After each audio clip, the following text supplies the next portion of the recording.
Bien, ok, jóvenes, muy buenos días. Somos el Instituto de Educación Superior Tecnológico Público de las Fuerzas Armadas, somos el IESFA, somos de la especialidad de análisis de sistemas.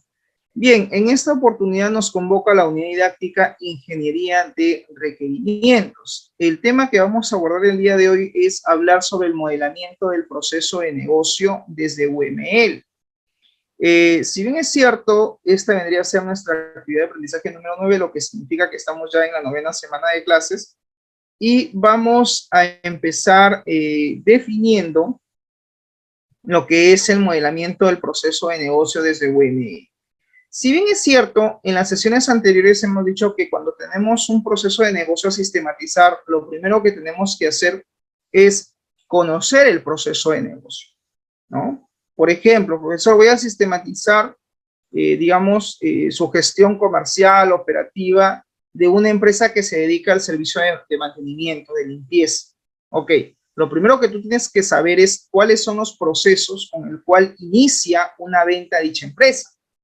Si es una empresa que no comercializa productos, repito, si no tiene que ver con el hecho de que ofrece un servicio de limpieza, yo tengo que conocer cómo se da el proceso de servicio, ¿no? Cómo es que se realiza, cómo es que el cliente contacta a la empresa, cómo se lleva a cabo este proceso. Ese primer proceso se llama el proceso de orden de servicio. Tiene que haber una orden de servicio para que la empresa que se dedica al servicio de limpieza y mantenimiento pues pueda llevar a cabo una venta.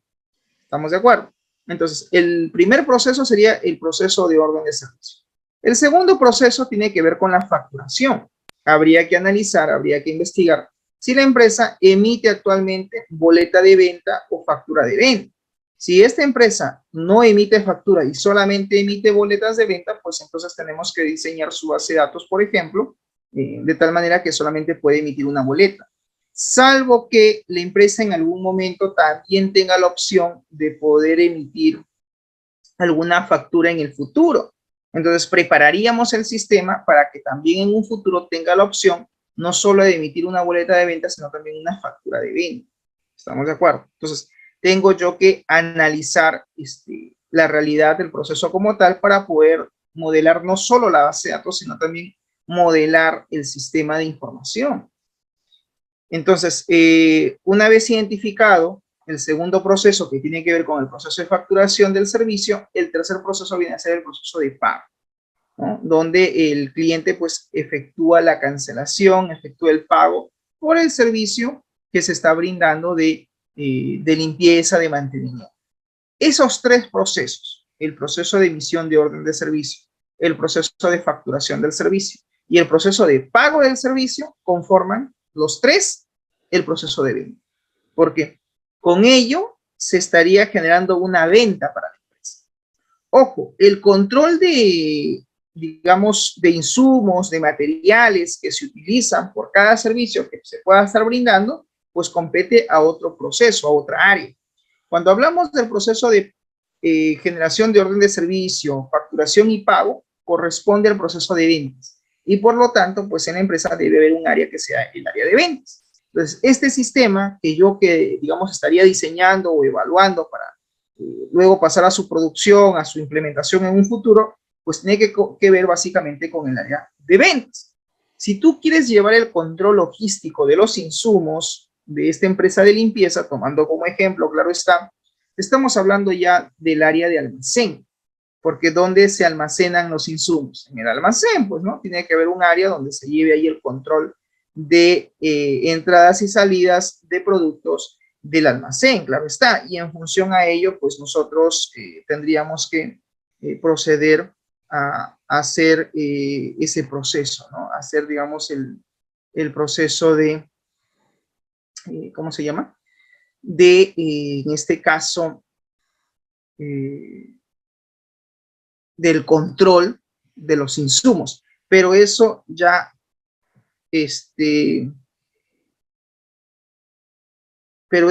como se dice, pues, está o tiene que ver con el área de almacén. Me dejo entender. O sea, en ese sentido, tenemos que tener cuidado con los procesos que nosotros vamos a sistematizar, porque de alguna manera, pues tenemos que tener en claro cuáles son los procesos y las áreas involucradas en el proceso de, en este caso, eh, digamos, a sistematizar, si solamente es un proceso o dos procesos. ¿Estamos? Si es el proceso de ventas, corresponde al área de ventas. Si es el control del inventario, el control del stock, de los insumos, pues estamos hablando del área de almacén. Me dejó de entender. Entonces, ya compete a otra área. Ya compete al control de entradas y salidas. Pero tú tienes que investigar. ¿Y cómo se lleva a cabo el proceso de entradas y salidas? Pues obviamente, cada vez que se haga un servicio de mantenimiento, pues tiene que haber salida de insumos del almacén.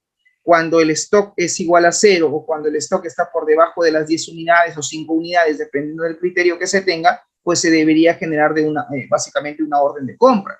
¿Y eso quién lo ve? Eso lo ve el área logística, eso lo ve el área de compras. Entonces, en conclusión, ¿a qué punto quiero llegar? Que en una empresa los procesos muchas veces son vinculantes o son interactuantes entre sí. La empresa no es una isla. Las áreas de una empresa no son islas. No es que cada uno trabaja por su lado de forma independiente, no es así. Trabajan de forma coordinada. Y cuando tú haces un sistema de información, este debe mantener la articulación de la información en todas las áreas de las cuales, digamos, forma parte de la empresa, y este sistema debería de beneficiar a todas. Pero esto va a depender de la cantidad de procesos que tú tengas en mente sistematizar. ¿Estamos de acuerdo hasta ahí? ¿Se entiende esa parte? Si tienen alguna pregunta, por favor, esta es la oportunidad. Levantan la mano y formulen su pregunta si es que tienen algún interrogante. ¿Cuestión hasta ahí? ¿Preguntas? ¿Cuestiones? ¿Estamos claros? Ya, ninguna pregunta. Continúo. Ok. Entonces, en ese sentido, cuando hablamos del modelamiento del proceso de negocio, pues habíamos hablado en sesiones anteriores que de alguna manera los procesos también deben de ser modelados. Los procesos de alguna manera pues deberían de ser representados, ¿no? Y Visagi pues es una de las herramientas que de alguna manera pues nos ayuda a representar o a modelar un proceso de negocio a través de un flujograma. Pero inclusive para hacer un flujograma, jóvenes, ustedes tienen que haber analizado la información y identificar, por ejemplo, cuáles son los actores del negocio.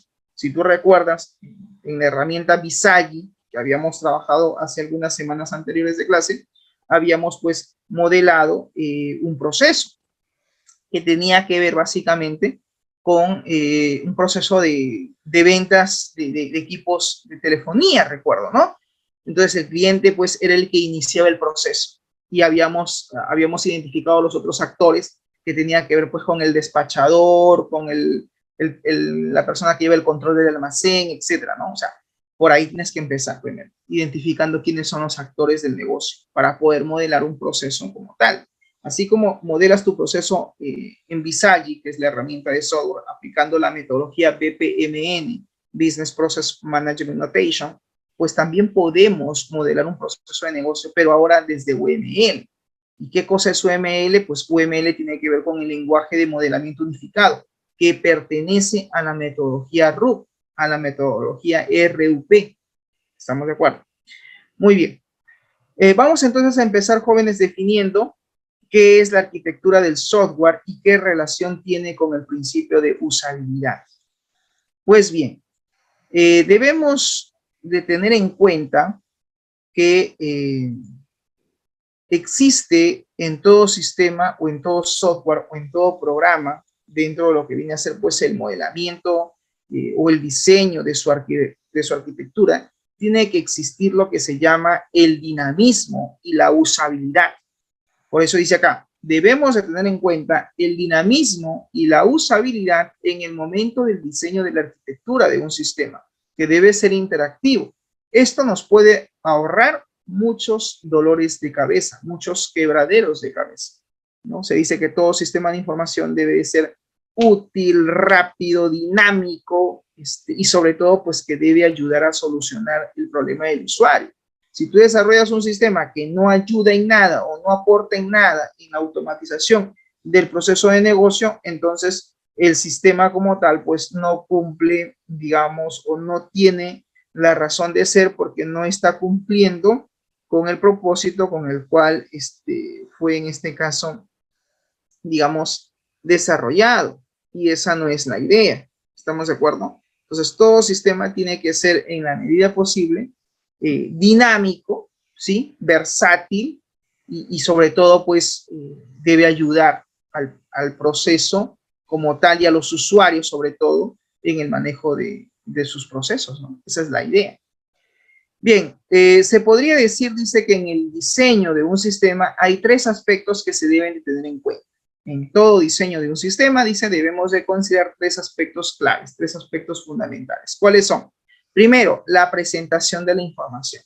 Es importante, jóvenes, que en todo sistema exista digamos, un documento a manera de informe, ¿no? Porque el hecho de que tú hagas un sistema, eso es un proyecto, claro que sí. Si tú tienes que desarrollar un sistema, tienes que hacer un proyecto. Y ese proyecto como tal tiene que tener una documentación, tiene que tener un informe. ¿Y eso qué implica? Que ustedes como especialistas tienen que hacer la documentación, la presentación de la información. ¿Estamos de acuerdo? Por eso es importante, de alguna manera, pues, llevar el control de todo ello. ¿Ok? Bien. Por otro lado, también está la funcionalidad de la aplicación. ¿Ok? En este caso, la funcionalidad habla pues de en cuanto la aplicación, de alguna manera, debe de ser no solamente fácil, sino que en verdad deba de funcionar, ¿no? En ese sentido, pues, toda aplicación informática debe de funcionar. ¿Estamos? Ya, muy bien. En ese sentido, entonces, nos habla, pues, de la funcionalidad de la aplicación, ¿no?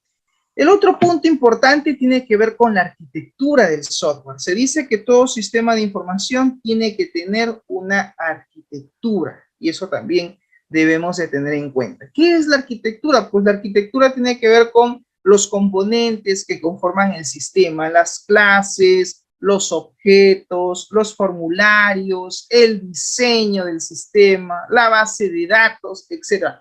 Todos esos elementos conforman lo que viene a ser en este caso la arquitectura del programa.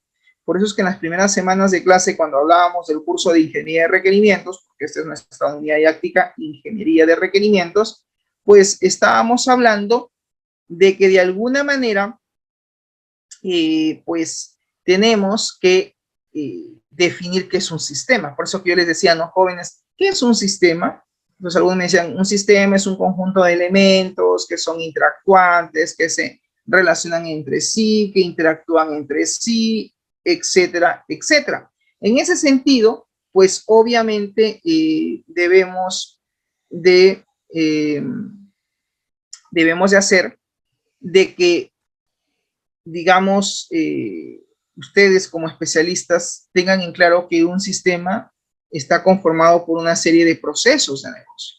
Y esos procesos de negocio pues son interactuantes, interactúan entre sí. Y cada uno de esos procesos pues tienen sus elementos, ¿no? A nivel de programación, sus clases, sus objetos, ¿sí? Todo eso conforma pues lo que vendría a ser la arquitectura. Bien, hasta hace poco, dice, se asumía que la usabilidad era una propiedad exclusiva de la presentación de la información.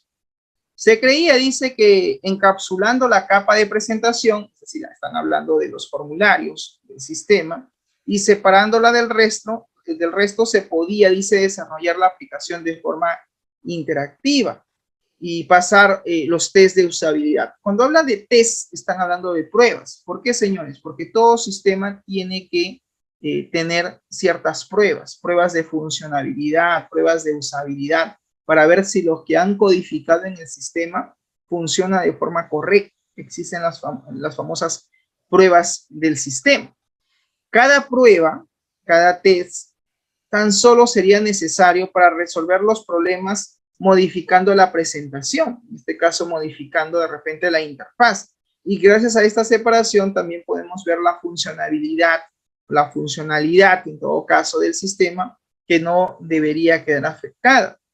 En realidad, este modelo de desarrollo se dice que ha fallado a menudo.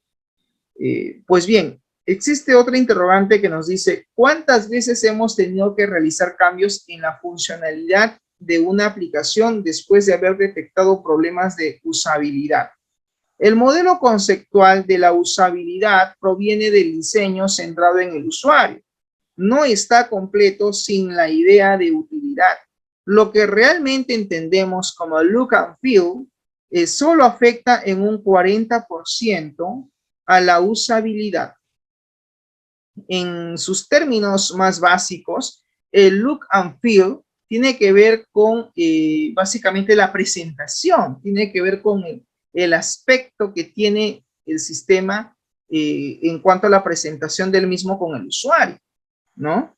En el caso de un sitio web, dice, es el aspecto del sitio para el usuario, lo que se hace referencia al look and feel, lo que siente cuando el usuario, o en este caso, o la usuaria, está interactuando con él. Look es mirar.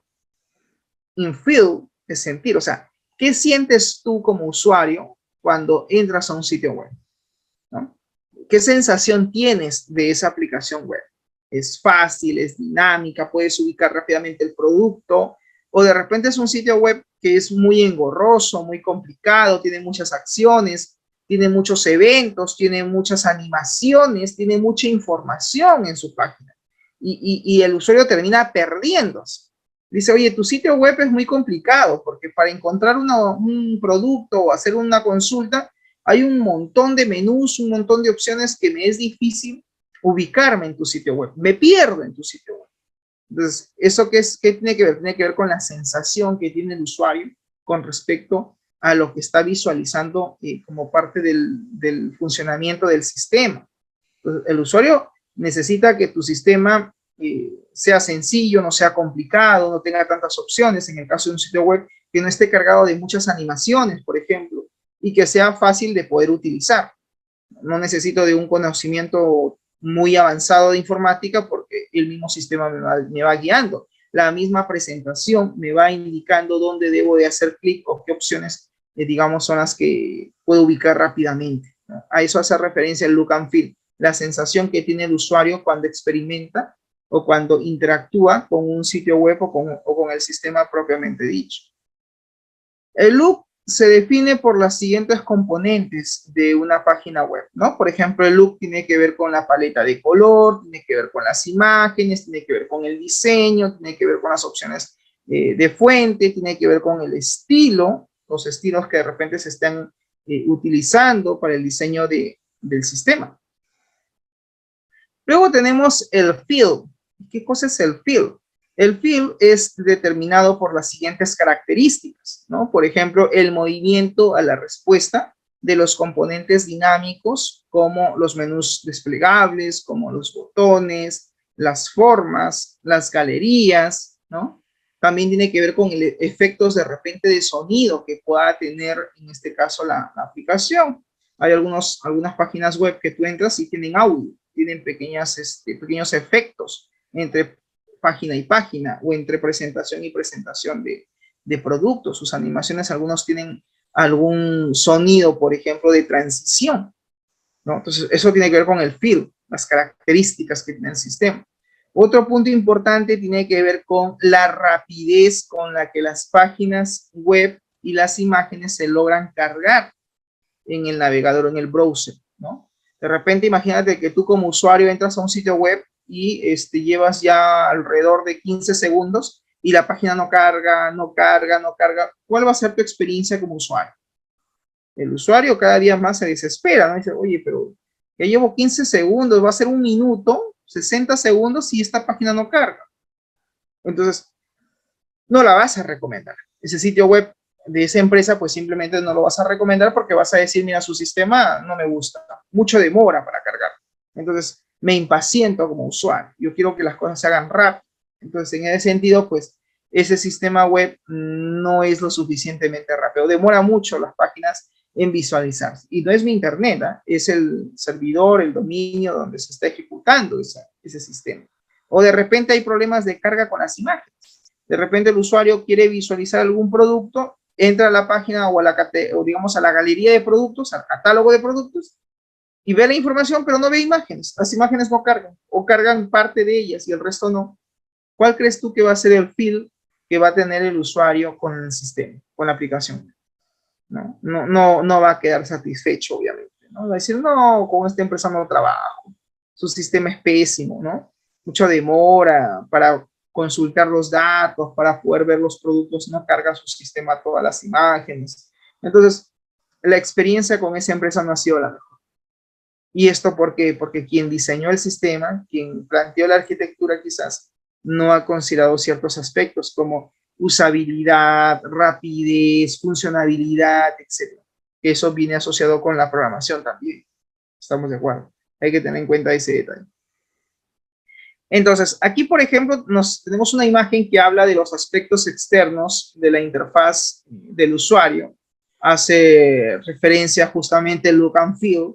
Look es el aspecto visual, es la parte visual, que más o menos representa un 10%, y el feel tiene que ver con aspectos interactivos, que más o menos representa un 30%, tiene que ver con la interacción que tiene el usuario con el sistema.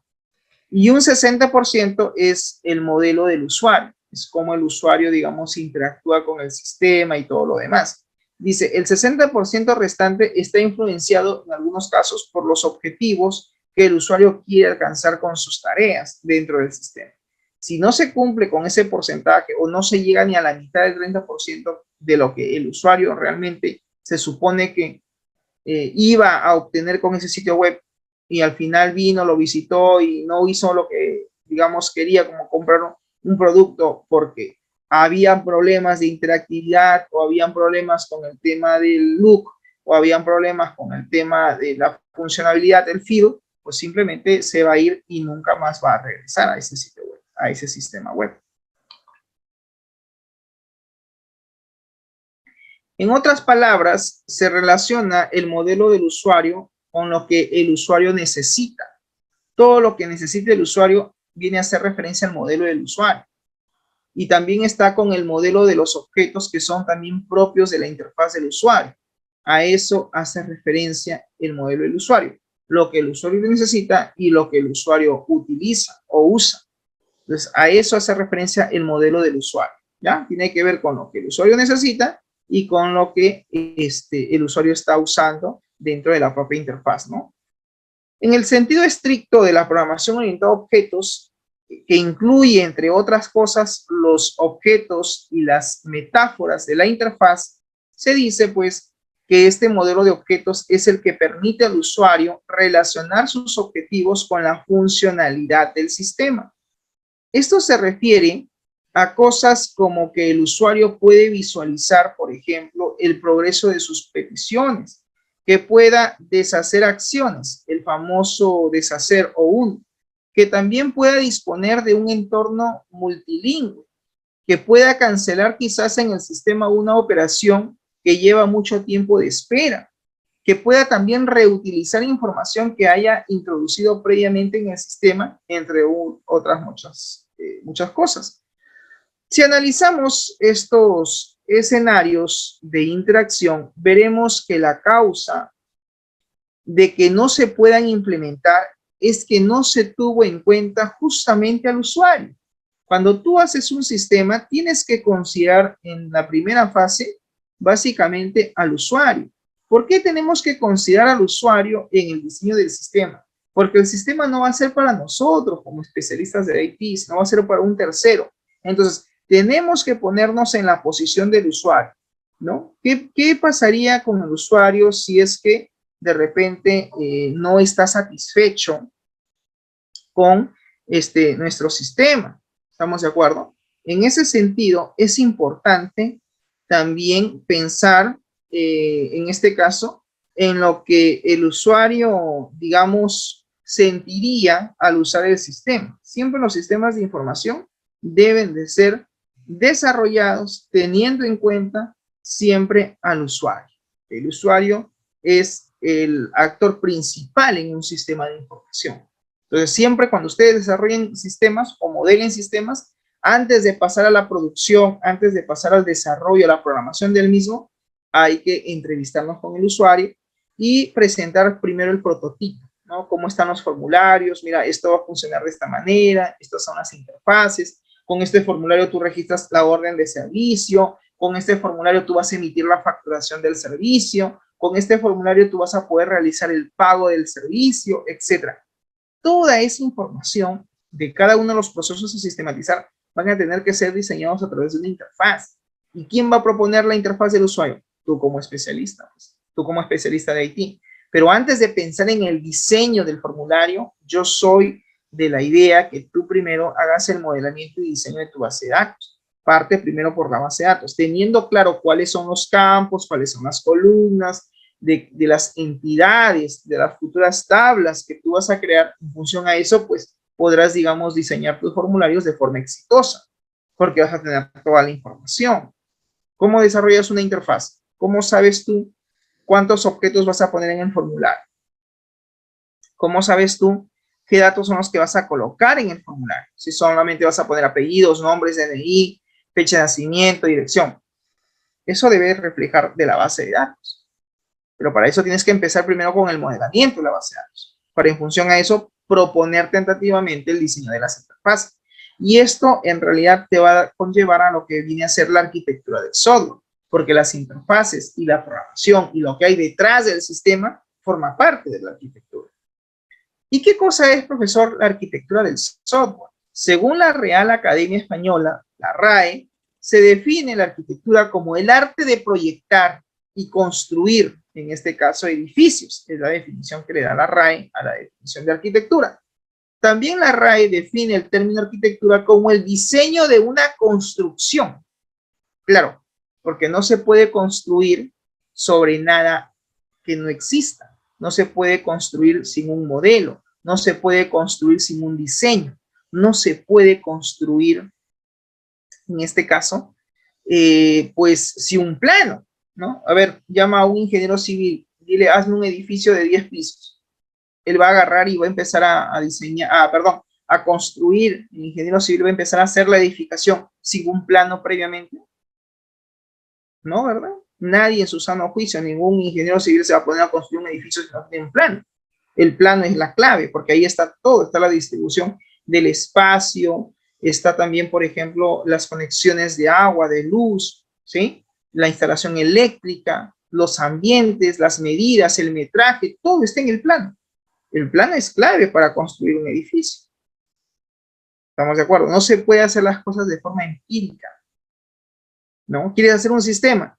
Tienes que hacer tu análisis, tienes que haber hecho el modelamiento de la base de datos, tienes que haber modelado los procesos, tienes que conocer el proceso de negocio y se supone que a través de un flujograma, de repente en Visage, has hecho tú el modelamiento de, en este caso, pues la interfaz, ¿no? El modelamiento no solamente de las interfaces de tu sistema, sino también del flujograma, del proceso de negocio que tú intentas sistematizar.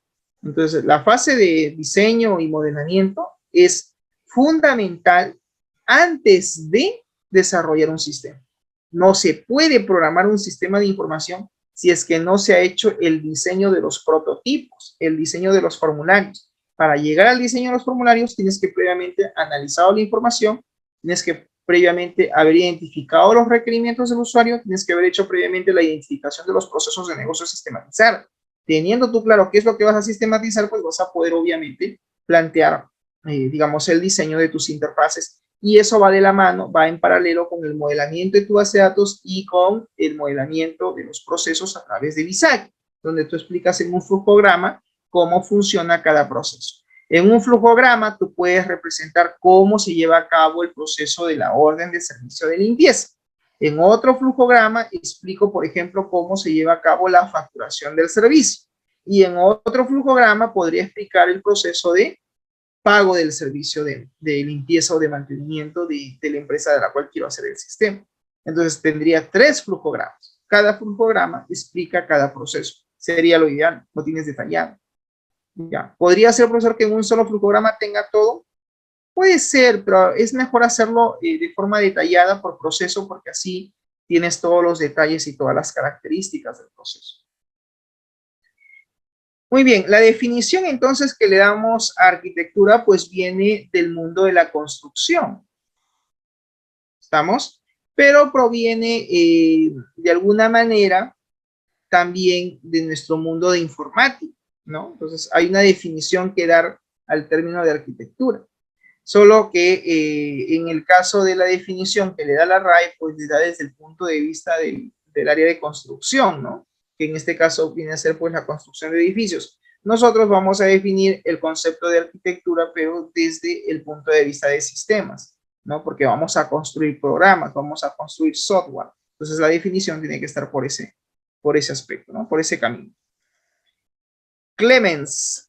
El autor Clemens nos dice que la arquitectura de software es a grandes rasgos una vista del sistema, que incluye los componentes principales del mismo, que incluye también la conducta de dichos componentes según se la percibe desde el resto del sistema y las formas en que los componentes interactúan y se coordinan para poder alcanzar la misión del sistema. Entonces, que quede claro que la arquitectura del software pues tiene que ver con la incorporación o el uso de componentes. Todo sistema utiliza componentes, utiliza clases, utiliza objetos y estos deben de estar interactuando o deben de interactuar entre sí para poder alcanzar el objetivo del sistema. Según la IEEE 1471-2000, nos dice que la arquitectura de software es la organización fundamental de un sistema que está encarnado por sus componentes, las relaciones entre ellos y también el ambiente que los rodea y los principios que van a orientar o que están orientando su diseño y evolución. Existen muchas definiciones de lo que es la arquitectura del software y no parece que ninguna de ellas pues haya sido totalmente aceptada. En un sentido amplio podríamos estar de acuerdo que la arquitectura del software es el diseño de más alto nivel de la estructura de un sistema, ya sea de un programa o de una aplicación informática. Es la arquitectura del software el diseño de más alto nivel que debe tener toda aplicación informática. Y tiene la responsabilidad de definir los módulos principales del sistema y tiene la responsabilidad de definir, valga la redundancia, las responsabilidades que también deberán tener cada uno de dichos módulos que conforman dicha arquitectura. También se debe definir la interacción que existirá entre dichos módulos. Hay que definir cuál es la interacción, cómo van a interactuar estos módulos. De alguna manera tiene que haber cierto control y flujo de los datos. También tiene que definirse cuál va a ser la secuencia de la información, cuáles van a ser los protocolos de interacción y comunicación, ¿no? Así como también la ubicación del hardware. De alguna manera, pues, también hay que definir como parte de la arquitectura, pues, el hardware, ¿no? Porque todo sistema tiene que utilizar recursos, en este caso, informáticos. Y en ese sentido, pues es clave, es fundamental que el sistema contenga, digamos, también sus elementos o componentes de hardware, no solamente de software. Una arquitectura de software define entonces la forma de trabajar en un sistema, como construir nuevos módulos, pero también debe dejar intuir el tipo de aplicación que la describe.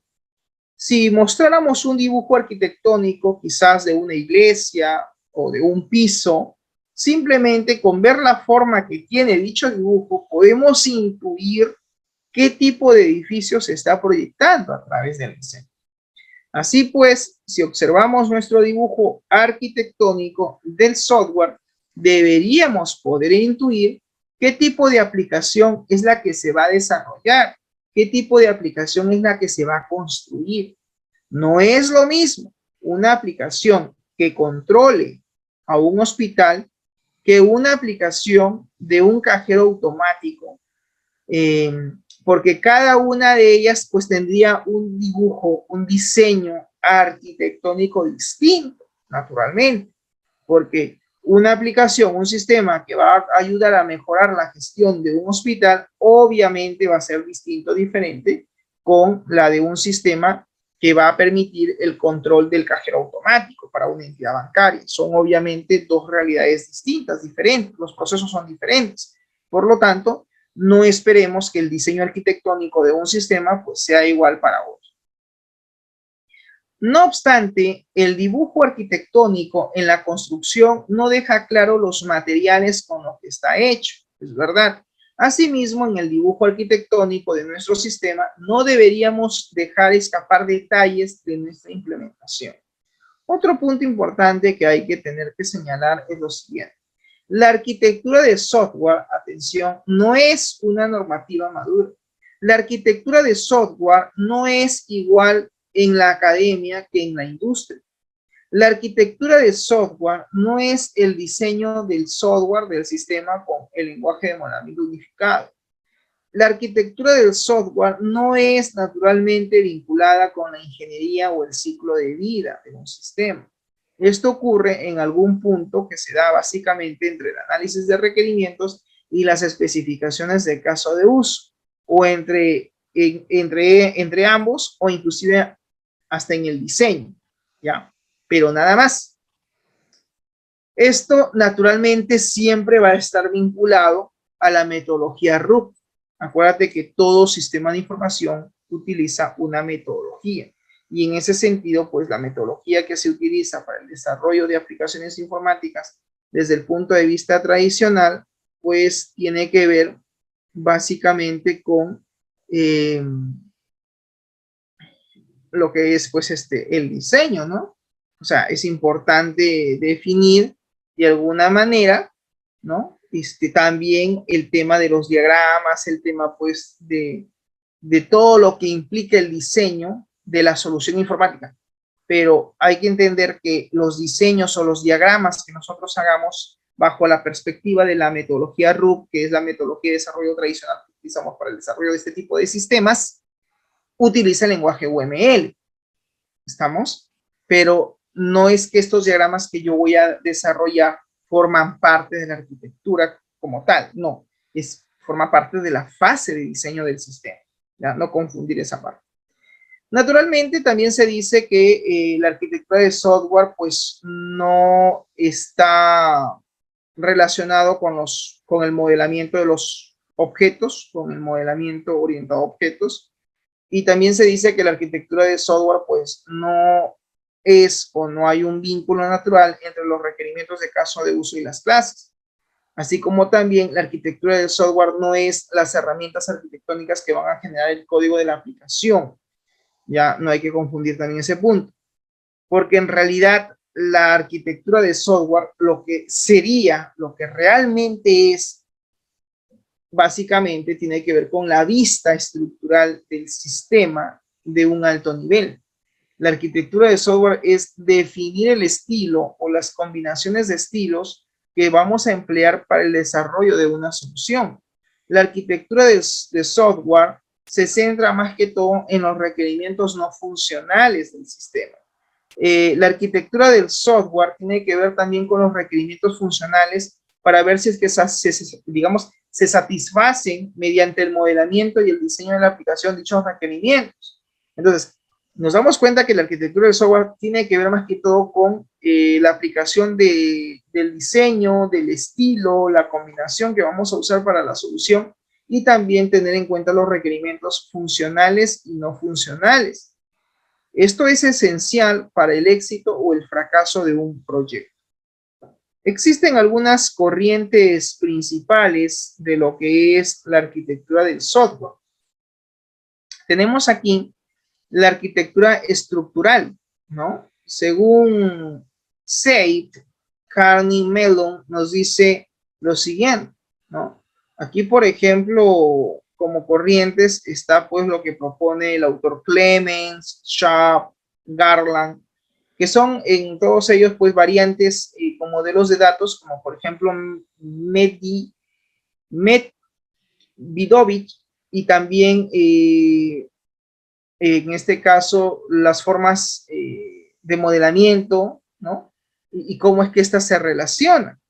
Dentro de lo que es la arquitectura como etapa de la ingeniería de software orientada a objetos, pues hay otros autores a los cuales podemos revisar, como James Rumbaugh, Grady Botch, Ivar Jacobson. Todos ellos pues hablan de lo que es la ingeniería de software orientada a objetos. Craig Larman también es otro autor que habla de la ingeniería de software orientada a objetos. En cuanto a lo que son patrones, la arquitectura basado en patrones, en lo que es el patrón de diseño, hay algunos autores como por ejemplo Microsoft Partners y algunas prácticas, o la redefinición de estilos como patrones como POSA.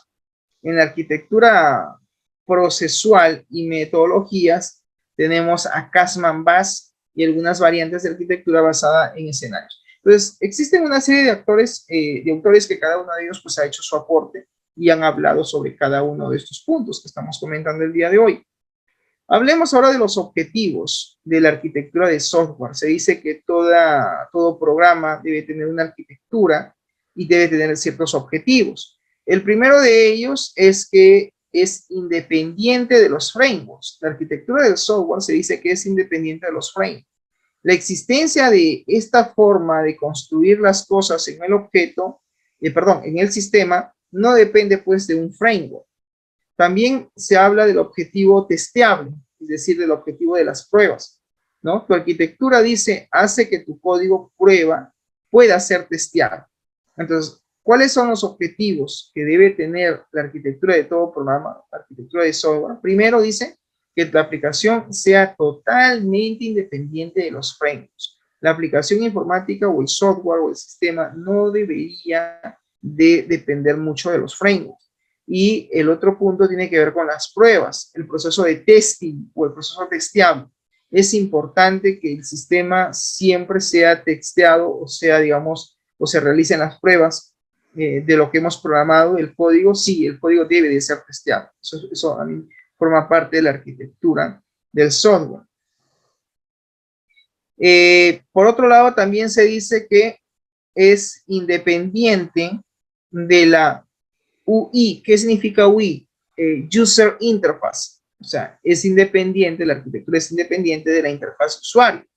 Tus reglas de negocio no se deben de ver alteradas por un requerimiento de la interfaz de usuario. Cuando son desarrollados una funcionalidad nueva, que es la interfaz de usuario, la que se adapta en realidad a las reglas de negocio y nunca al revés. Siempre la interfaz debe de adecuarse a las reglas de negocio. Nunca las reglas de negocio se deben adecuar a la interfaz. ¿Ya? Eso, por favor, ténganlo en cuenta. Otra característica dice que es independiente de la base de datos. Es decir, podemos cambiar el motor, ya que tus reglas de negocio, dice, no son dependientes de la implementación de la base de datos, sino que es la base de datos la que se debe adaptar a dichas reglas de negocio. Claro, pues una base de datos no debe adecuarse a las reglas de negocio, ¿no? Perdón, debe de adecuarse la base de datos a las reglas de negocio, sí, pero no la empresa, nunca la empresa se debe de adecuar a la base de datos, ¿ya? En ese sentido, es la base de datos la que tiene que adaptarse a las reglas del negocio y no al revés. ¿Ya? ¿Estamos de acuerdo? ¿Por qué? Porque la tecnología, los sistemas de información tienen que ser adecuados o adaptados a cada tipo de empresa, a cada tipo de negocio y no al revés. Una empresa nunca se debe adaptar a un sistema. No es así. No tendría razón de ser.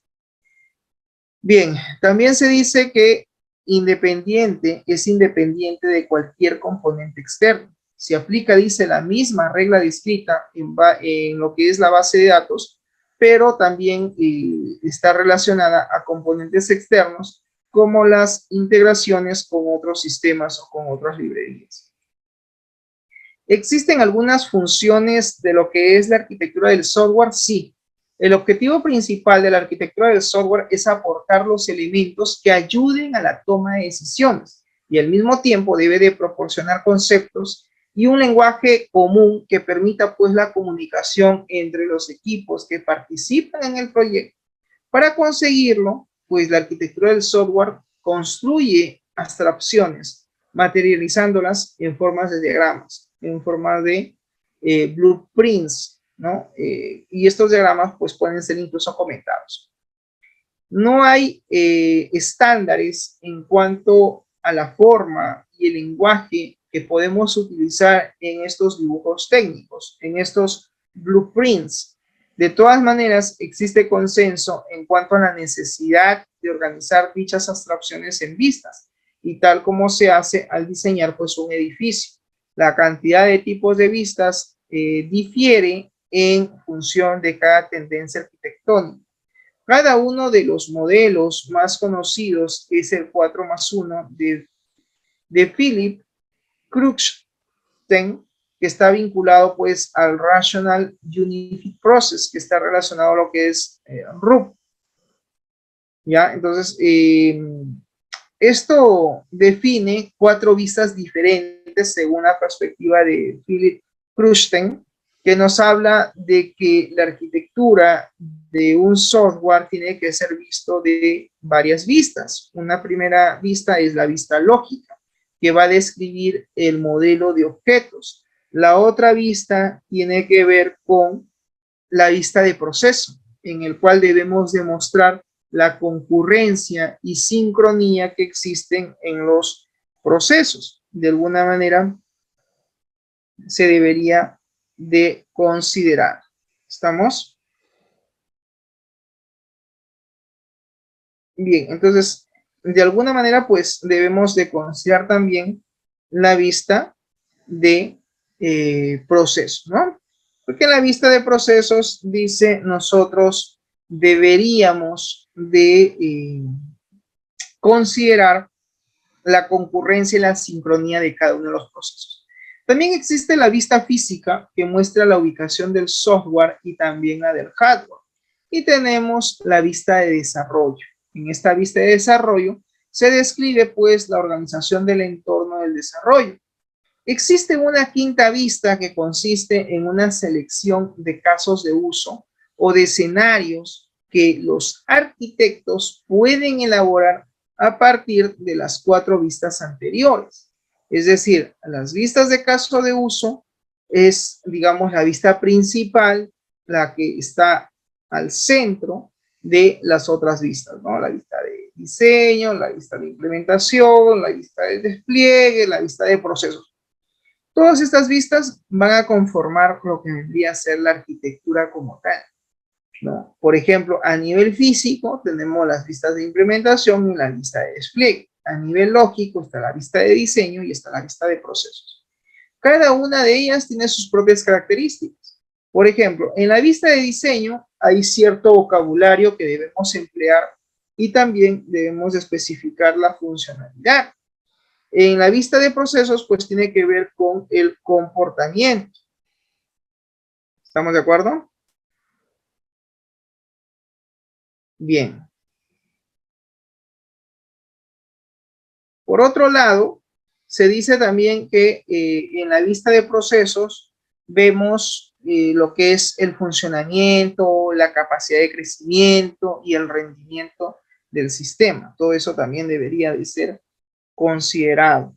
Por otro lado, tenemos la vista de implementación, en la cual habla pues del ensamblado, habla también de la gestión de las configuraciones, ¿estamos? Y en la vista de despliegue, pues habla de la topología del sistema, la distribución, habla básicamente de todo ello.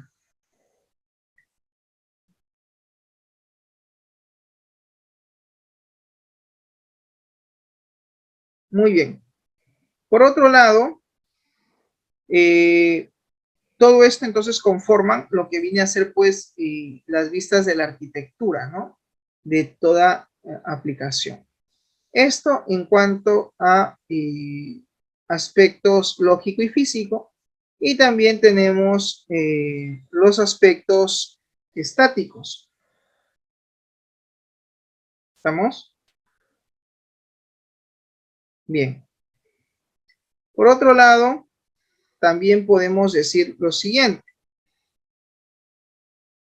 podemos decir acá lo siguiente, que dentro de los aspectos estáticos que debe tener todo sistema, por ejemplo, en la vista de diseño, según RUP, según la metodología RUP, nos habla de varios diagramas. Y esto es lo que ustedes van a ver en el siguiente semestre, jóvenes, la diagramación de un sistema.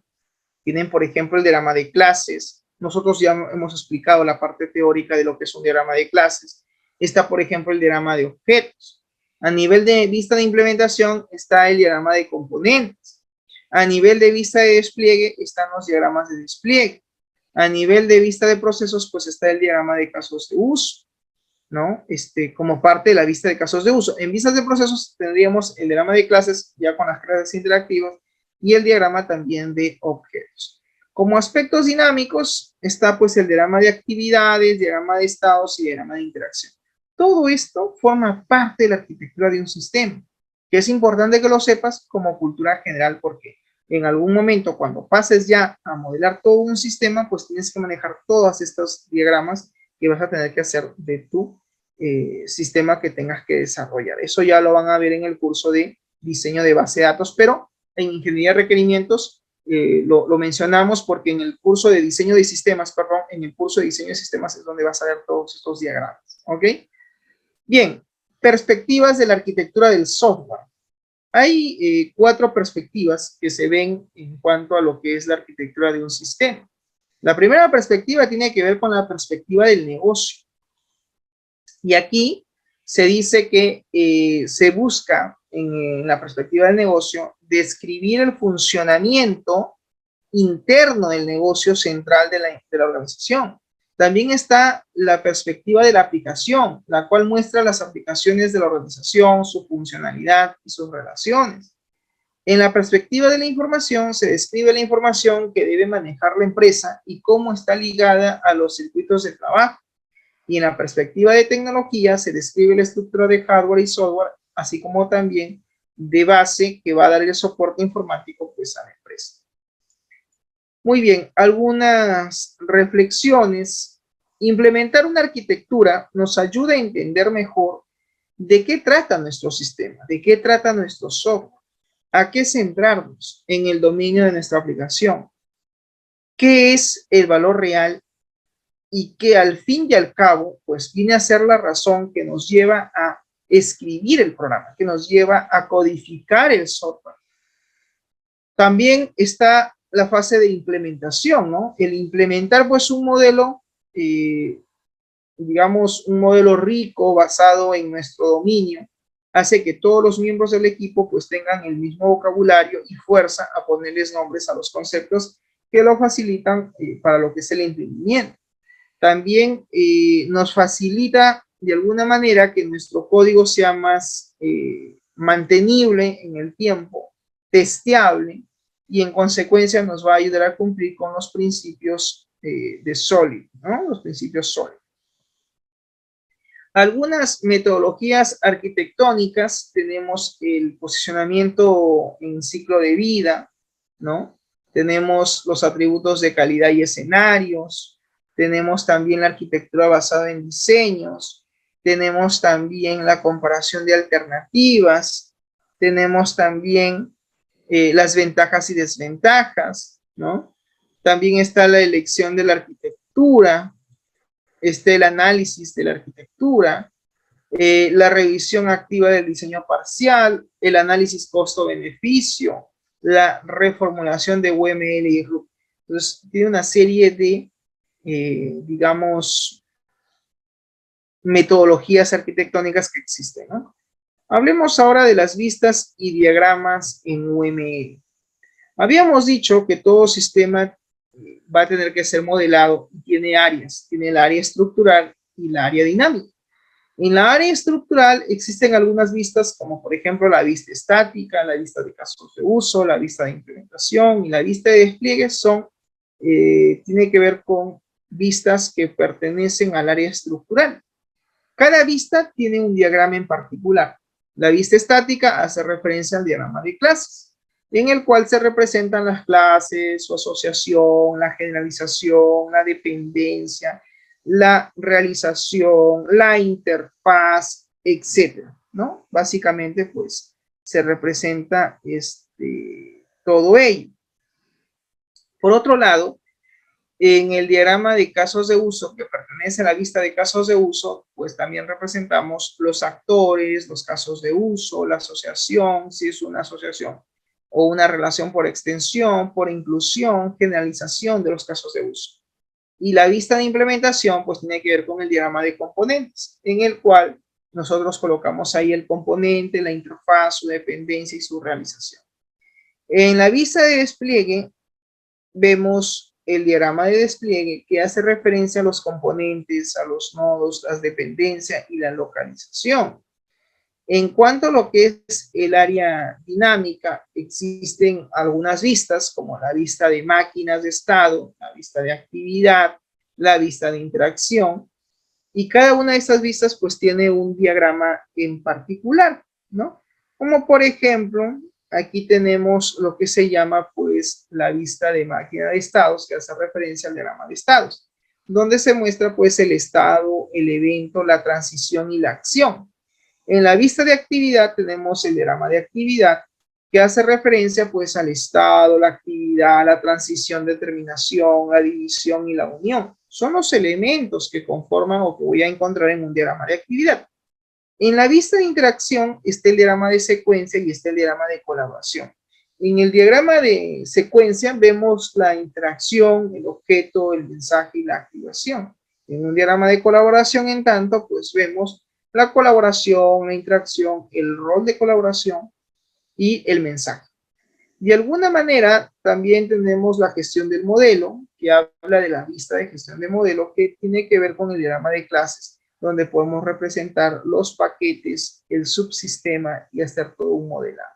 Entonces, nos damos cuenta que existen pues una gran variedad de diagramas que podemos utilizar para el modelamiento de un sistema.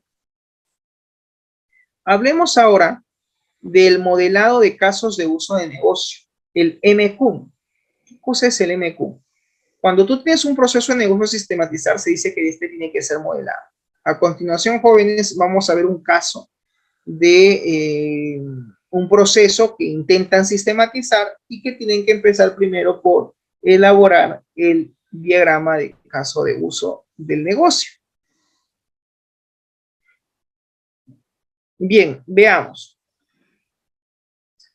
Como podemos observar, nos dice lo siguiente: los procesos de negocio analizados del IPD, del Instituto Peruano del Deporte, fueron pues el de gestión de inscripción y la gestión de asistencia. O sea, hay dos procesos. Miren acá, el proceso de gestión de inscripción y el proceso de gestión de asistencia. Estos procesos, dice, fueron elegidos por ser los de mayor importancia y con problemas de la gestión del IPD. La gestión de estos procesos actualmente se realizan de forma manual.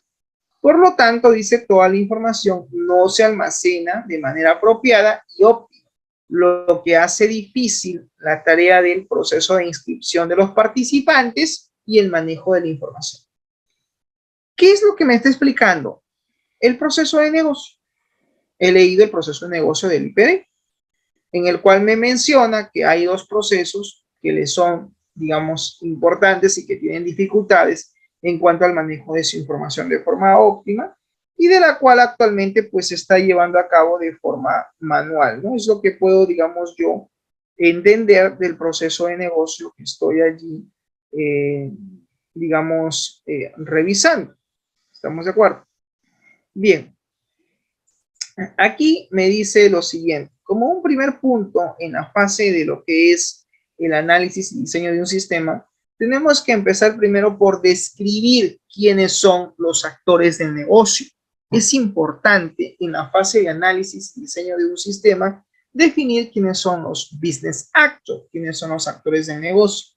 Y aquí, por ejemplo, según la perspectiva de la metodología de desarrollo de software RUP que utiliza UML, lo representa siempre al actor del negocio, al business actor, como un muñeco de palo, así como lo tienes en pantalla.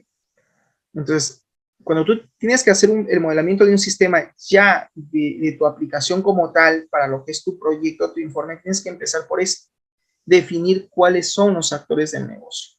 Entonces pones una tabla donde pongas actor y el rol. cuál es el actor y qué roles cumple, qué es lo que hace, qué es lo que realiza.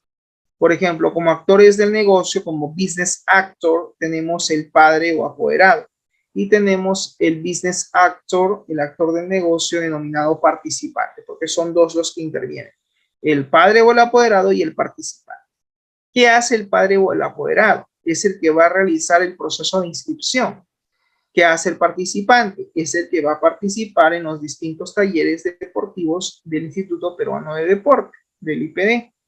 Como siguiente paso, debemos hacer una descripción de los casos de uso de negocio.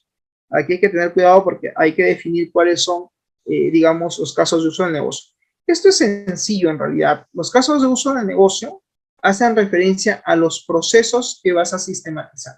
Cada proceso a sistematizar viene a ser un caso de uso. Así es sencillo. Entonces, aquí, por ejemplo, se ha identificado como CUN. ¿Por qué le pone profesor CUN? De las siglas caso de uso del negocio. Tenemos el caso de uso del negocio, gestionar inscripción, que es el primero de ellos.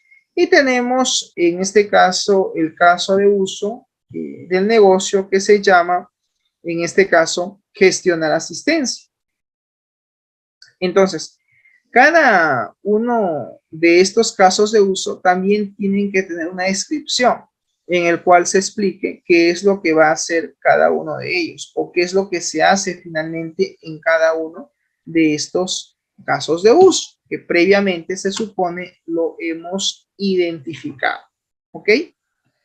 Muy bien. En el caso de uso del negocio, gestionar inscripción nos dice lo siguiente. En este caso de uso del negocio, va a permitir registrar al participante en los talleres deportivos del IPD. O sea, en el proceso de gestionar inscripción es donde se va a registrar, ¿no?, los datos del participante en los talleres deportivos del IPD. Luego está el caso de uso de gestionar asistencia.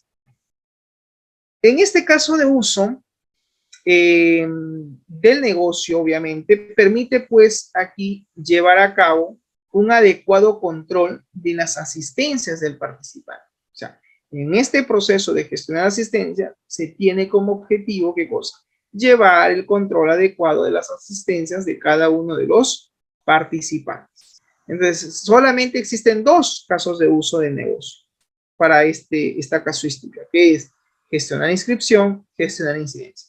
Profesor, en el caso de mi proyecto de la empresa, que es una, digamos, empresa que se dedica a la limpieza y mantenimiento de diferentes tipos digamos, de productos, como por ejemplo lo que es la limpieza de alfombras, muebles, etcétera, porque a eso se dedica mi empresa.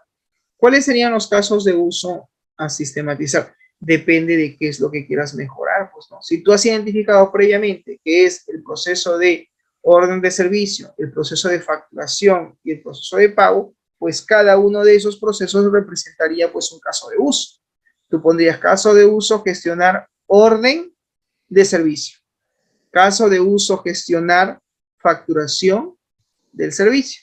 Y el caso de uso del negocio, gestionar pago del servicio. Entonces tendrías tres casos de uso. Cada caso de uso, repito, tiene que tener una descripción. Luego tenemos el diagrama de caso de uso del negocio, donde vemos que interactúan los actores del negocio. Por ejemplo, está el padre o apoderado como business actor y está también el participante o el estudiante como business actor, como actor del negocio. Ambos interactúan en el caso de uso gestionar inscripción. Entonces, este caso de uso interactúan ambos actores. ¿Estamos de acuerdo? Y también está el caso de uso de gestionar asistencia, ¿no? Bien, entonces, en esta ilustración, pues se diagrama el caso de uso del negocio.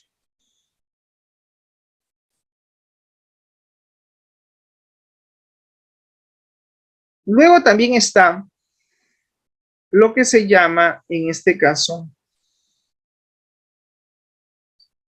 el modelo de análisis de negocio, el famoso MAN. Dentro de lo que es el modelo de análisis de negocio está la descripción de los trabajadores del negocio. O sea, quiénes son los business worker, ¿no? Los trabajadores del negocio. Tenemos el técnico deportivo y tenemos al promotor. En el caso del técnico deportivo, me dice que es básicamente un empleado que va a ser el encargado de poder inscribir al participante, ¿no? Y además de impartir las distintas clases. Es el técnico deportivo quien va a dar las clases en los talleres deportivos y también el que va a realizar un control sobre la asistencia de los participantes. O sea, el técnico deportivo en verdad viene a ser quien da la clase, quien da los talleres y quien lleva el control de la asistencia de los participantes. Mientras que el promotor es un empleado, ¿ya? Que está encargado pues de realizar las programaciones de los talleres deportivos y de asignación de los complejos y las disciplinas para los participantes de los talleres deportivos, ¿no? Entonces, cada uno de estos actores tiene un rol, tiene un, digamos, un papel, juega un papel importante dentro del proceso de negocio como tal. ¿Estamos de acuerdo? Y en ese sentido, pues es importante que nosotros podamos identificar, digamos, cada uno de quiénes son estos actores que intervienen y qué es lo que hacen dentro de la empresa, ¿no? De alguna manera, pues hay que también identificarlos. ¿Estamos? El otro punto que nos habla dentro de lo que es el modelamiento de un sistema es la descripción de las entidades del negocio. ¿Qué cosas son las entidades del negocio? Las entidades del negocio también son conocidas como business entity, ¿no? Que son en realidad cualquier medio o mecanismo que es empleado para facilitar el manejo de la información, ya sea tanto para la captura de la información como para el almacenamiento de la información, el procesamiento de la información o la transmisión de la información, ¿no? O sea, son básicamente objetos, ¿no? Son los objetos, son las entidades del negocio. Aquí como entidades se han identificado lo siguiente. Tenemos, por ejemplo, la ficha de inscripción. La ficha de inscripción que es un documento. Por lo tanto, es un business entity, es una entidad del negocio. En el caso de la ficha de inscripción, se dice que este es pues un documento que es elaborado por el IPD, ¿no? En el cual se registran los datos del participante que van a participar en algún taller deportivo. Pues ese documento es clave porque es allí donde se va a registrar pues la información. ¿Estamos de acuerdo? Entonces es importante identificarlo y representar. Por otro lado, también tenemos el Business Entity, que es el documento de la declaración jurada. Como entidad del negocio, como Business Entity, como entidad de negocio, tenemos la declaración jurada, que es un objeto. Es un objeto, es un documento. Es un documento que es proporcionado por la institución en el cual pues se va a dar la veracidad de uno de uno mismo bajo el juramento pues ante las autoridades. Entonces, es un documento donde nosotros expresamos nuestros datos en el cual decimos que es información real, digamos, veraz y jurídica, ¿no? Jurídicamente, pues es un documento que tiene mucha importancia, ¿no? Tanto para las autoridades administrativas o judiciales, el cual pues debe ser firmado por el padre o el apoderado, ¿no? Porque el IPD ofrece estos talleres, pero están dados para personas que son menores de edad. Entonces, ¿quién es el responsable de firmar la declaración jurada? Pues el padre o el apoderado.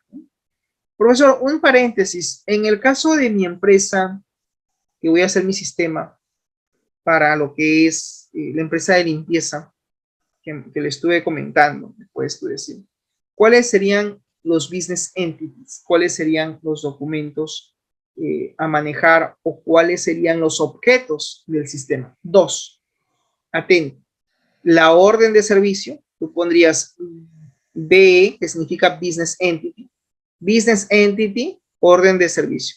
Y la otra business entity, el otro objeto sería la facturación. Así le pones facturación. Y otro business entity viene a ser, en este caso, aparte pues de lo que es la orden de servicio, aparte de lo que es la facturación, si es que se emite algún comprobante, algún ticket por el pago que realiza, pues sería el business entity pago, ¿no? O comprobante de pago. Entonces tendrías tres documentos, tres objetos a representar en ese modelamiento que estás haciendo, ¿no? Como parte de tu diagrama de objetos. Pues bien, tenemos entonces aquí el Business Entity Carnet. ¿Qué es el carnet? El carnet es, dice, un documento que también es elaborado y entregado por el IPD y se le otorga básicamente al participante del taller para poder identificarse como un participante del taller deportivo. Y es importante de alguna manera pues tenerlo en consideración al momento de elaborar nuestro diagrama, ¿no? Y también está como otro business entity, el DNI, que es el documento nacional de identidad que utiliza todo ciudadano peruano para ser identificado dentro de la República del Perú y es requerido generalmente al apoderado o padre de familia para poder inscribir al participante a los talleres deportivos. Entonces, a nivel de objetos, si te das cuenta, son documentos. Todo lo que tiene que ver con entidades del negocio, en inglés atento, business entity, los business entity o entidades de negocio, pues tienen que ver a todos aquellos documentos de los cuales se van a utilizar en el proceso a sistematizar, ¿no? Y hay que describirlos, claro está. Bien, otro punto importante, jóvenes, tiene que ver con la descripción de los casos de uso del negocio. Cada caso de uso del negocio tiene que ser descrito. Cada uso del negocio tiene que de alguna manera ser descrito, ¿no? Y en ese sentido, tenemos que establecer o definir, digamos, cada uno de los casos de uso del negocio que hemos identificado, como por ejemplo, el hecho de gestionar inscripción, que es el caso de uso que se había identificado previamente como parte del proceso. Este a su vez tiene que ser descrito, pero para eso se utiliza un formato, que es el siguiente. Esa manera de una tabla, como puedes tú observar, es una tablita en el cual colocas tú ahí el proceso de negocio. ¿Cómo se llama? Gestionar inscripción. ¿Cuál es el objetivo? Ponemos el objetivo, ¿no? Del proceso. Profesor, ¿este gestionar inscripción de dónde salió? Acá, mira, observa. Cuando hicimos el análisis, aquí, habíamos identificado los procesos, ¿no? Y eran dos, gestionar inscripción y gestionar asistencia. Cada proceso tiene que estar ahora descrito. Estamos en el proceso que se llama gestionar inscripción. Aquí está. ¿Cuál es el objetivo de este proceso? El objetivo de este proceso hace referencia básicamente a lo siguiente, ¿no? Aquí el objetivo dice es gestionar el registro del participante en algún taller deportivo, ¿no? Por ahí tengo yo que empezar. ¿Estamos? Yo aquí, dentro de lo que es el proceso de negocio, gestionar inscripción, se busca como finalidad gestionar el registro del participante, dice, en algún taller deportivo. Ese es el objetivo. ¿Quiénes son los actores? ¿Quiénes intervienen? El padre o el apoderado, porque es él, obviamente, quien va a hacer la inscripción. Siguiente punto, dentro de este formato, porque estos son los puntos que siempre te van a pedir el proceso de negocio, te van a pedir el objetivo, te van a pedir los trabajadores y te van a pedir si es que hay una precondición previa a considerar en el proceso. En cuanto a los trabajadores, está pues el técnico deportivo, ¿no? El técnico deportivo es el que interviene, es el trabajador de la empresa y como una precondición viene a ser que el participante podría haberse preinscrito para separar alguna vacante. O sea, la preinscripción, o perdón, la inscripción como tal tiene una precondición. ¿Y cuál es la precondición? La precondición es que el participante tiene que haberse preinscrito previamente. ¿Estamos de acuerdo?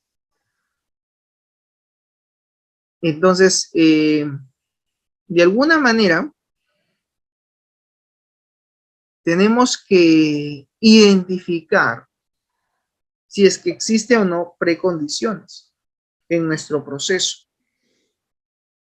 Aquí me dicen que sí hay una precondición el participante, incluso me dice podría preinscribirse, pudo haberse, digamos, preinscrito o puede tener una preinscripción para separar alguna vacante, ¿no? Entonces, una precondición al proceso como tal de inscripción, porque este es el proceso como tal, pero puede tener una precondición.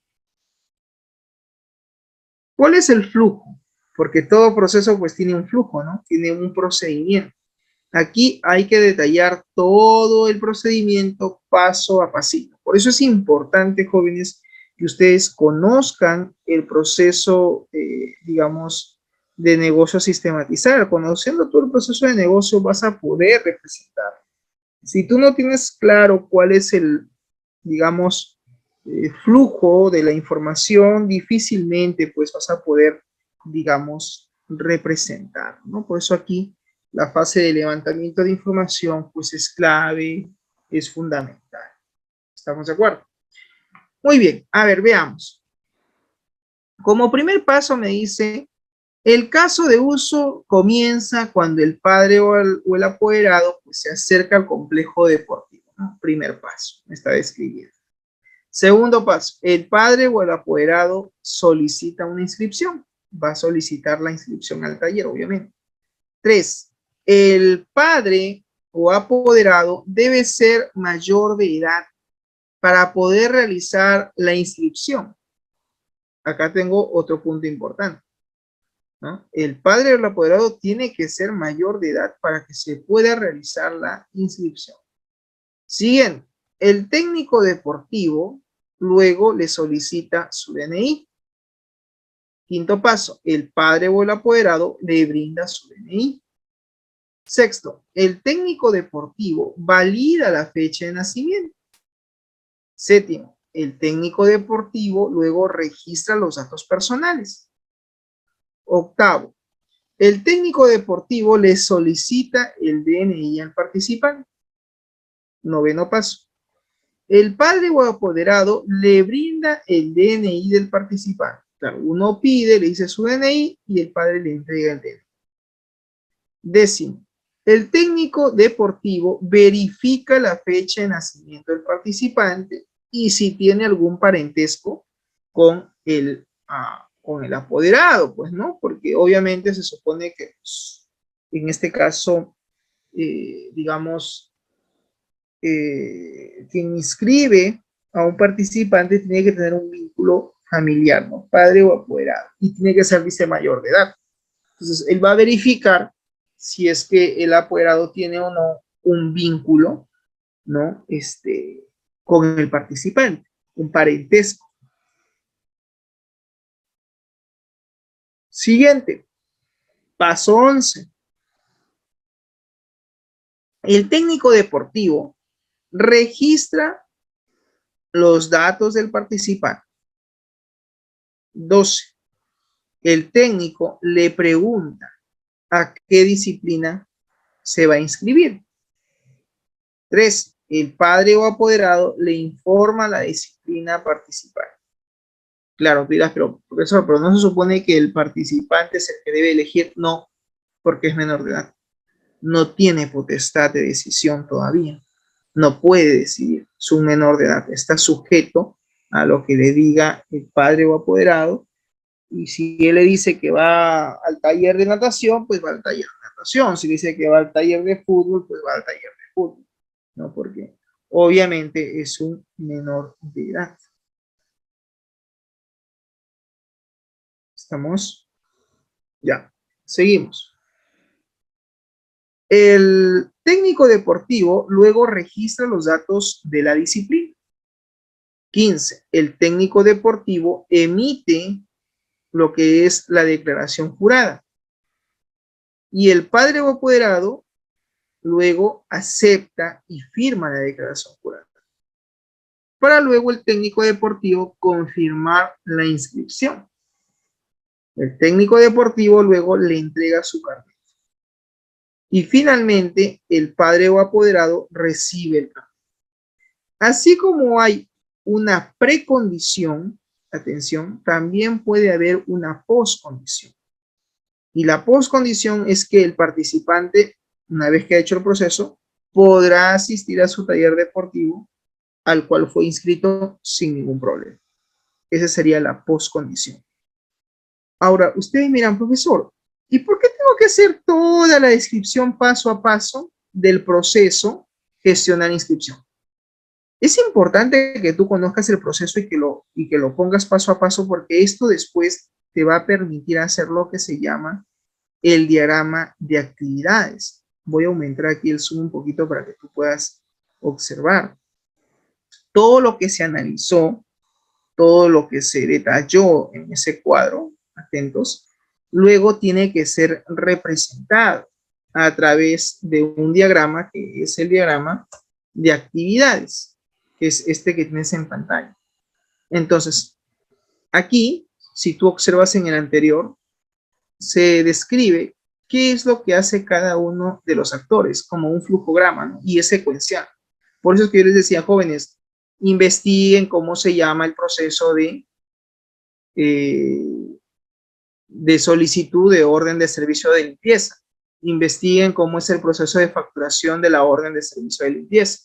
Investiguen cómo se lleva a cabo el proceso de pago por el servicio de limpieza. Aquellos que van a hacer la empresa de limpieza y mantenimiento.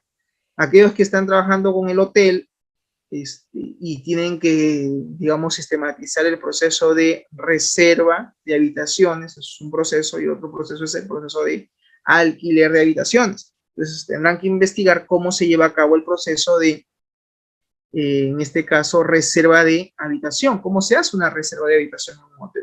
Tienen que ustedes haber identificado para luego plasmar su diagrama, su flujo primero, su flujo básico, previo al diagrama de caso de uso, donde tienen que representar qué es lo que hace cada uno de los actores, quienes intervienen, el cliente y de repente el recepcionista, no sé cómo se llama en el hotel, qué cargo tiene ese empleado, recepcionista o recepción. Si es el recepcionista del hotel, entonces tiene que haber una interacción. ¿Qué pide el cliente? ¿No? ¿Qué es lo que solicita? Y así vas explicando todo el proceso.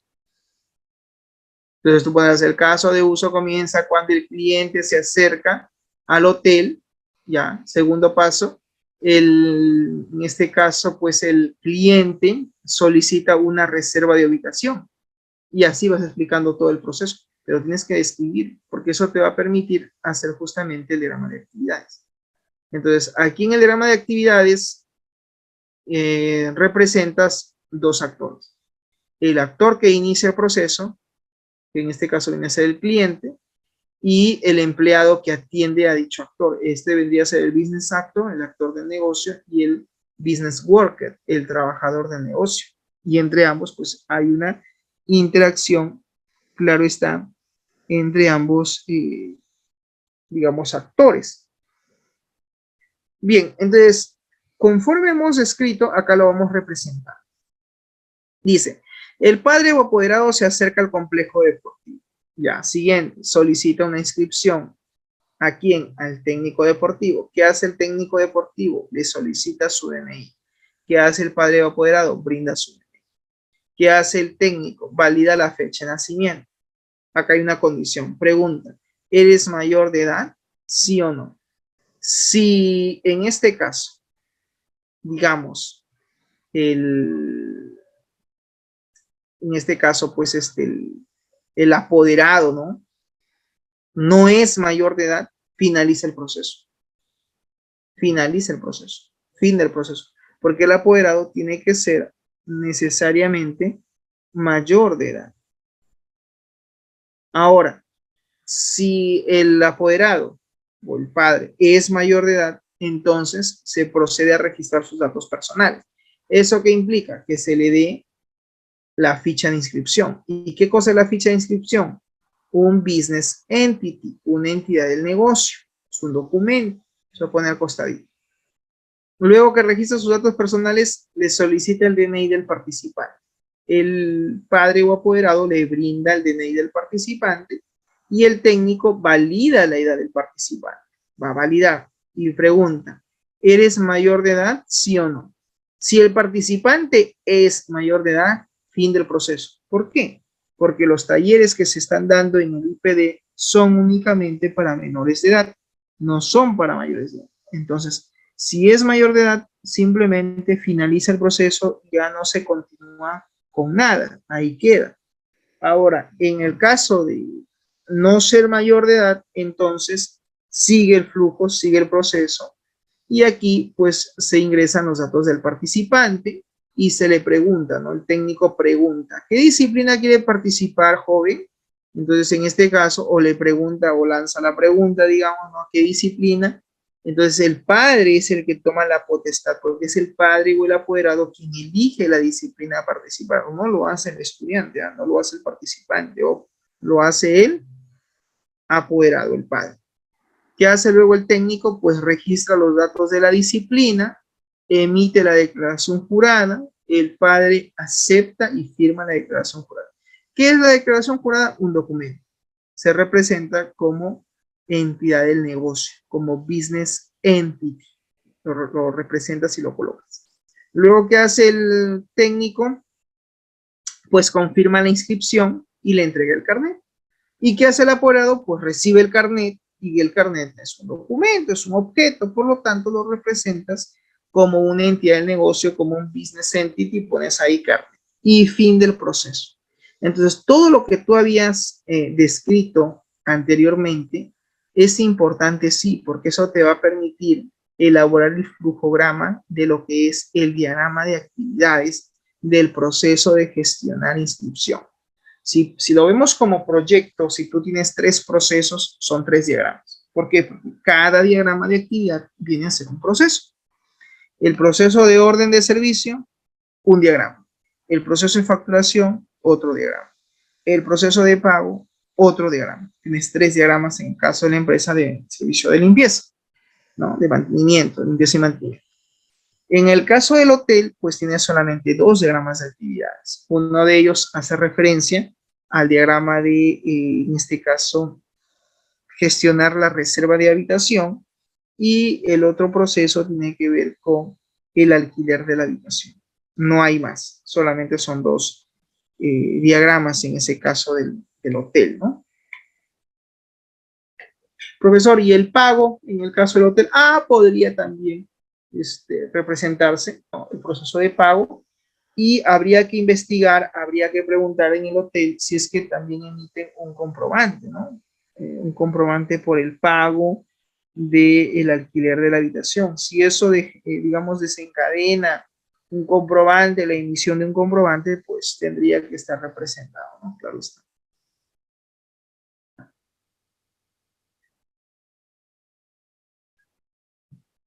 Luego vienen los diagramas de caso de uso del sistema. Aquí, jóvenes, ya colocamos, digamos, los actores, quiénes son los actores que van a interactuar. Y en este caso el sistema, ¿no? El sistema es un caso de uso. Tenemos ahí dos actores, el ciudadano y el técnico deportivo. ¿Qué va a hacer el ciudadano? Pues cada acción que haga en el sistema viene a ser un caso de uso. ¿Y qué es lo que hace el técnico deportivo? Pues también es otro caso de uso. El técnico, ¿qué va a hacer? Va a confirmar la preinscripción y va a registrar la asistencia del participante. ¿Qué hace el ciudadano? Que puede ser en este caso el padre o apoderado. Pues va a consultar las disciplinas disponibles por el IPD, va a poder consultar qué complejos deportivos están, digamos, disponibles y va a consultar cuáles son las programaciones de los talleres que está ofreciendo dicha institución, para en función a ello después poder realizar la preinscripción. Entonces, aquí ya se está representando las acciones que hace cada uno de ellos, ¿no? Eso se llama diagrama de caso de uso del sistema. Luego tenemos las especificaciones de caso de uso del sistema. Así como hemos hecho el diagrama de caso de uso del negocio, pues también hay un diagrama de caso de uso del sistema que también se elabora dentro de un proyecto de esta naturaleza. Obviamente, el primer caso de uso tiene que ver con el ingreso al sistema. Y acá hay una descripción. Dice, el caso de uso permite al ciudadano o al técnico deportivo ingresar al aplicativo. ¿Quiénes son los actores? Son dos, el ciudadano y el técnico deportivo. Como flujo de eventos, tenemos un primer flujo básico que habla de donde el caso de uso dice comienza cuando el técnico deportivo ingresa su usuario y contraseña. Y en el caso del ciudadano, el sistema no le va a permitir usuario o contraseña. O sea, ¿quién se puede lograr el sistema? Solamente el técnico deportivo, porque es quien va a hacer el proceso. El participante, el apoderado, o en este caso, o padre de familia, pues no tiene un usuario y una contraseña. No está el sistema diseñado de esa naturaleza, porque las consultas que van a hacer, que van a estar a disposición, son libres. No necesita de un logueo. Luego dice, el ciudadano técnico deportivo pulsa el botón de ingresar y luego dice, el sistema valida el usuario y la contraseña y lo busca en la base de datos. Si es correcto, le permite el ingreso al menú principal. Como flujo alternativo, ¿no? Tenemos el usuario y contraseña, dice, son incorrectos. En el punto 3.13 hace referencia a este de aquí, cuando dice que el sistema va a validar el usuario y la contraseña. Dice, en el punto 3.13 del flujo básico, si el sistema no encuentra al usuario o la contraseña que es incorrecta, debe mostrar un mensaje al usuario indicando cuál es el error, ¿no? Están diseñando, pues, el modelado del sistema con todas esas indicaciones. Como precondición, el técnico deportivo debe estar registrado en la base de datos, obviamente. Como postcondición, el ciudadano o técnico deportivo debe ingresar al menú principal correspondiente. Y como requerimientos especiales, tendría que el servidor de aplicativos estar activo. Y finalmente, pues están los prototipos. Ya, atención, y esto es lo que yo les voy a pedir en el curso, los prototipos, los formularios. Aquí lo han hecho a través de un programa como es Mockup, pero en tu caso tú lo puedes hacer directamente tus formularios en Java, ¿no? Para poder ver básicamente cuáles son las interfaces que vas a considerar. Entonces aquí, pues se ha diseñado, ¿no? Que va a ser una aplicación móvil, ¿no? La ilustración, por ejemplo, 4 hace referencia a que tenemos dos opciones, ¿no? Ciudadano y profesor. El ciudadano no le pide contraseña, no le pide usuario ni clave, mientras que el profesor, el técnico deportivo, pues debe ingresar su usuario y su contraseña que le hayan generado, ¿no? Y luego inicia sesión. Si el usuario es incorrecto, pues debe de salir un mensaje donde le diga que el usuario o la contraseña son incorrectos, ¿no? A través de un mensaje de error. Bien, jóvenes, hemos llegado entonces así a la parte final de nuestra sesión del día de hoy. No sé si hasta aquí hay alguna preguntas, jóvenes, con respecto a lo que es el modelado de procesos. Así es como se modela un proceso de un sistema, ¿no? Tú cuando tengas que hacer tu tesis, estamos hablando ya tu proyecto para titularte, te van a pedir todas las diagramaciones del sistema. Dentro de lo que es el curso de ingeniería de requerimientos, yo te pido por lo menos que llegues hasta este punto, que es el diseño de las interfaces, para saber cómo funcionaría el sistema. Y lo mínimo que tendrías que hacer justamente es tu diagrama de casos de uso. Esto también es lo que se está pidiendo en la documentación.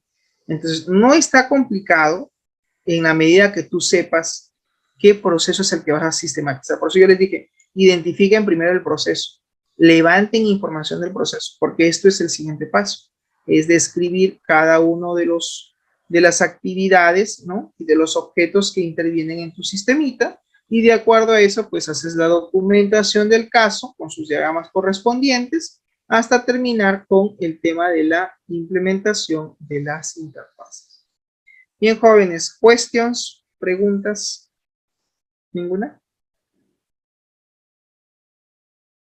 ¿No questions? ¿No hay preguntas? Ya. Ok, jóvenes, si no hay preguntas, entonces eso sería todo de mi parte. Muchas gracias por su atención y conmigo será hasta la próxima. Nos vemos. Hasta luego. Chau, chau.